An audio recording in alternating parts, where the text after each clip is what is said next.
Howdy, Hoof here.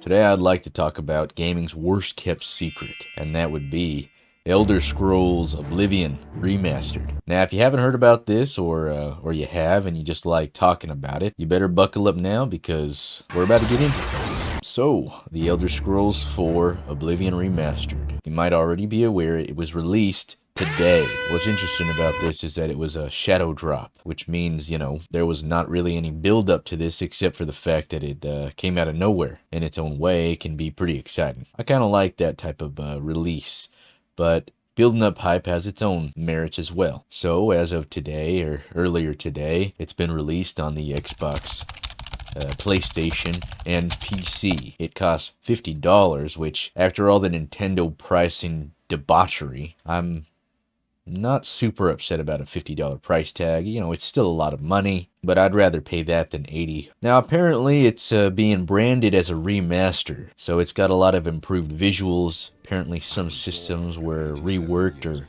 overhauled, and a few new features were added as well. And importantly, all of the post-launch DLC is included in this purchase, so that's a good thing. And honestly, again, after all the Nintendo business that's been going on, I'm not too upset about any of this. Now, what's been really interesting about this whole thing is that, as I said earlier, this is a pretty poorly kept secret. The Elder Scrolls Remaster has been leaked for a little bit of time, actually. It was originally leaked on April 15th, and this was due to a developer's website. The developers had some screen captures and I guess just a general landing page for their work that they did on this game. And now because of that, it got onto Reddit, and the internet was just yapping about. In general, though, it seems that it was not poorly received. People were making memes about it, as you can see here, and people still are talking about the game online. Speaking about how the game's doing, it looks like it's doing all right. I don't really know how, I don't really know what constitutes as a lot of players, but on Steam it looks like 100,000 people are playing, and it's the first day, so that's probably a good sign, right? Now, in other interesting news that I thought was generally positive, apparently there's a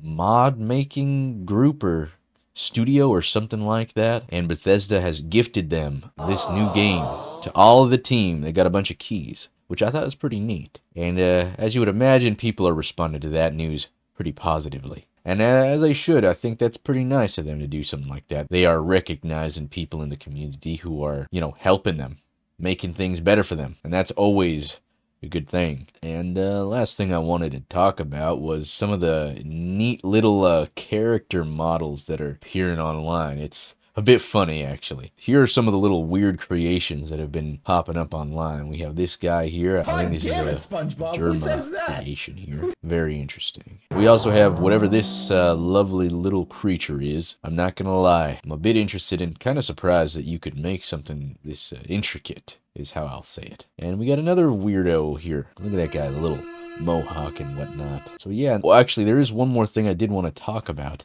Steam Deck playability. I'm not sure if it's Steam Deck verified or not, but people are playing it on the Steam Deck. Apparently it's sitting at about 30 FPS, but it does dip down when you go in the outside portions of the game. Dips down to apparently low 20s. So it's not amazing, but I guess it's playable, passable, maybe we can say.